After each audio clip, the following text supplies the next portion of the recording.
After the slight letdown of the Simagic Evo Pro I just reviewed, I half expected that trend to continue and multiply with the smaller, weaker Evo Sport. I couldn't be more wrong. The 9Nm Evo Sport has surprised me with what it can do, is genuinely nicely balanced, and at times had me forgetting that this was the littlest brother in the new Simagic wheelbase family. £427 as listed by Race Anywhere in the UK. This is a mid-range wheelbase that needs to do one thing: give rising sim racers enough to have a genuinely exciting and useful experience without stepping over into excess and expense. Let's have a look. Before I dive in, please be aware that this wheelbase has been provided for review by Simagic. I've not had to pay for it, and due to this arrangement I mark videos like this as paid promotion within YouTube. However, it is a review, not an ad. Good and bad points are covered as I see them.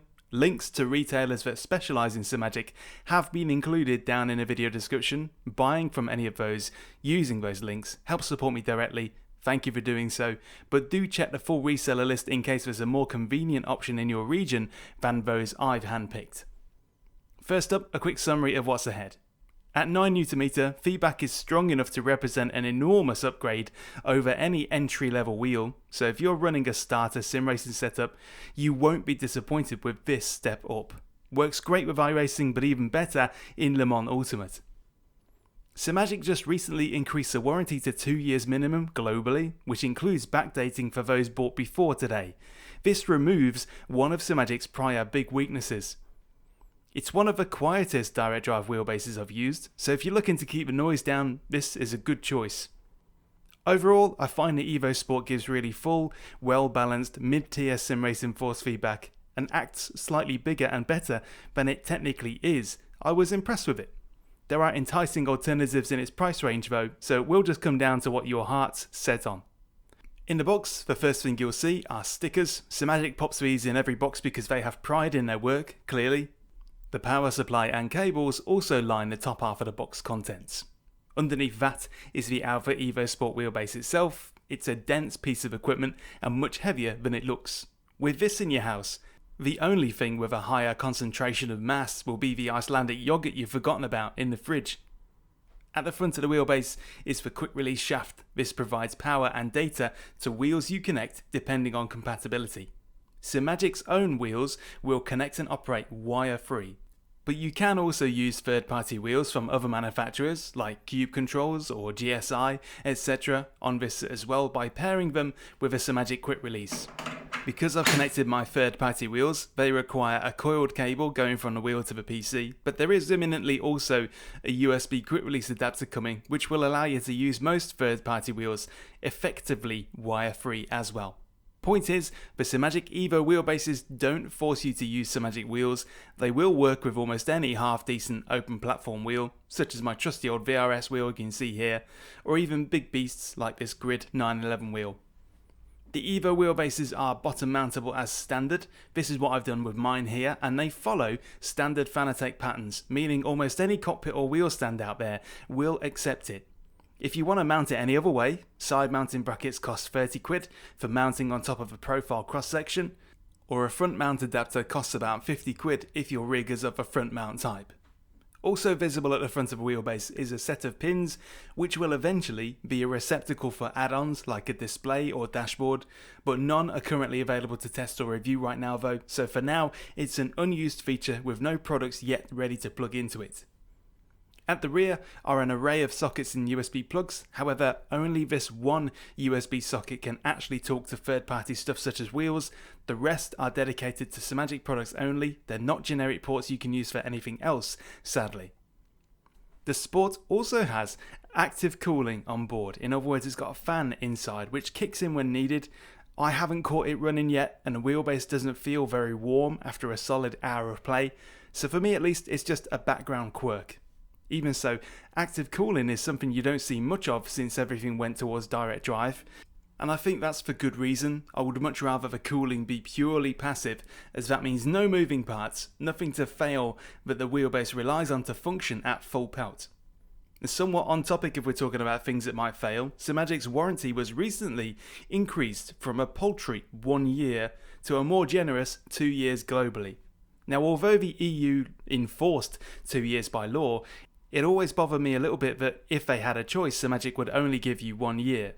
By upping it to 2, it takes away Simagic's one big weakness for me. Good on them for making this change, otherwise this would have gone down as a notable negative factor.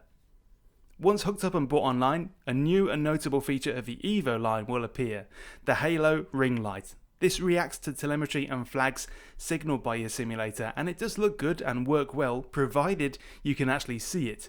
I can see it with my Formula wheel, I can't see it at all with my GT wheel, so be wary of that.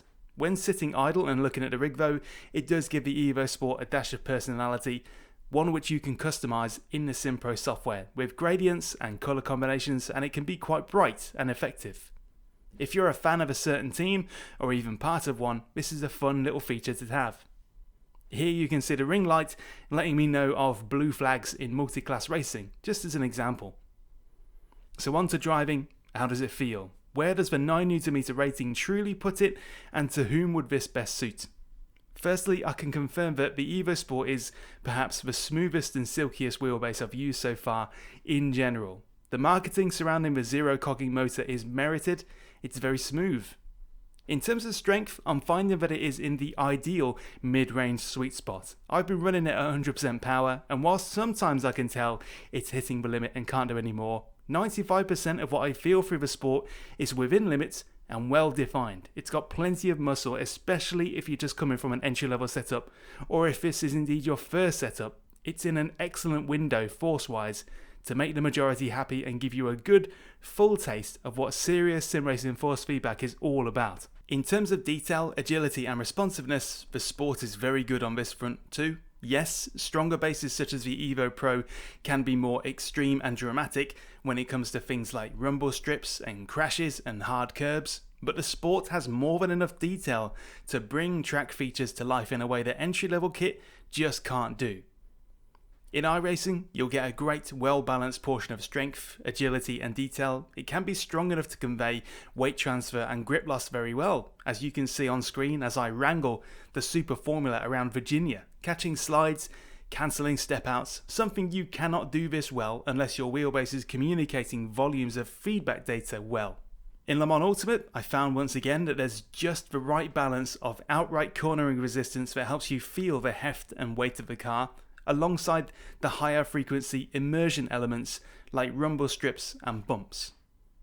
I've been using the Evo Sport at 100% force, zero filtering, damping or friction, with Le Mans Ultimate at 90% force and zero smoothing, and iRacing force turned up to a point whereby the harshest bumps and lumps may make the Sport hit its 9Nm ceiling, but the majority of the time is within its power range.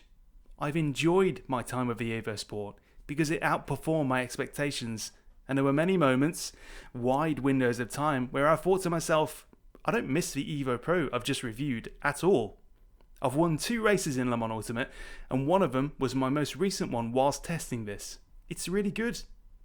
Noise-wise, it's overall a very quiet base. There's a minor background noise best described as scraping, but the payoff is that the actual impulses, the knocks of force feedback, are quieter than most. It's a great wheelbase choice if you want to keep the clicks and the clacks down.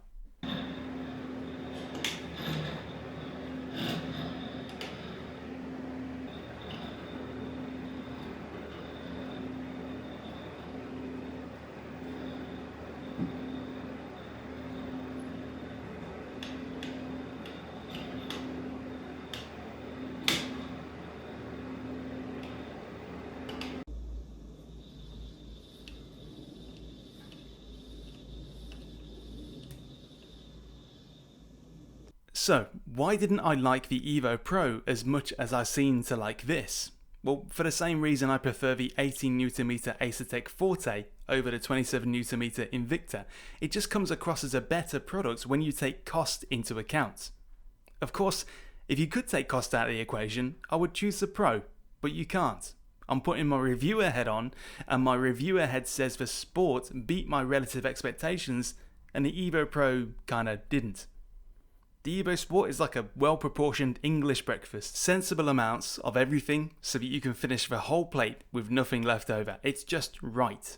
If it was just 1 or 2 Newton meters lower in power, then things would be different and it'd start losing flavour. But at 9 Newton meter, it seems absolutely perfect for those taking a step into the mid-range, where things start getting really fun, and that applies to teens and adults. I'm an adult last time I checked, and I find the Evo Sport very entertaining and legitimately strong when I need it to be. I would, however, still advise that you pair it with a lightweight wheel at or under 1.5 kilogram, around the 290 to 300mm diameter mark. The convenient choice is the Simagic GT Neo, which is lightweight and can connect to the active quick release without additional wiring, but has pretty rubbish grips. The Conspit 300 GT looks strong. The Cube Control's F-Core Evo would be superb as it's light as a feather. Wheel weight matters in the mid-range, so be sure to avoid large or heavy wheels if you can help it, as they will dull the senses somewhat and you'll be losing the best bits as the mid-range motor does its best to keep up with the weight it's trying to whip round. The VRS wheel I'm using in this clip is 1.5 kilogram, that's not sold anymore. The Grid 911 wheel is a billion quid and is quite heavy, so not really a match for the Evo Sport. I'm using it for aesthetics and to see how it behaves on this base. Any overall negatives? There's only one observation, and it's not something that affects the Evo Sport as much as I believe it did the Evo Pro, but Simagic updated the firmware of the Evo bases with some built-in damping and smoothing. I do feel that the force feedback of the Evo Sport is artificially softened in a very small way by Simagic's choice to do that. It's just not much of an issue when it's compared to the Evo Pro. It fits the brief regardless. To me, the Evo Sport does a better job of being a 9 Nm base than the Evo Pro does being an 18. It impressed me more in the context of what it is and what it costs. So to conclude, my take is that the Evo Sport provides strong and well-proportioned force feedback suitable for newly minted sim racing enthusiasts. If you spent some time on entry-level equipment already and you're shopping for your next proper setup, this is a very good contender and one I'd have no trouble recommending. It should be on your shortlist. Alternatives include the cheaper Moser R9, though that's not as friendly to third-party wheels. The VRS DFP15 is more expensive, but it's also in the danger zone, whereby a little extra push on a budget would be well worthwhile, but that's how things are in the mid-tier. There's plenty of choice, you can always spend more money, but where do you draw the line? Ultimately, follow your heart, because you'll probably only be racing on whatever you choose for a year or two at most, before the call of the high end is too strong to resist.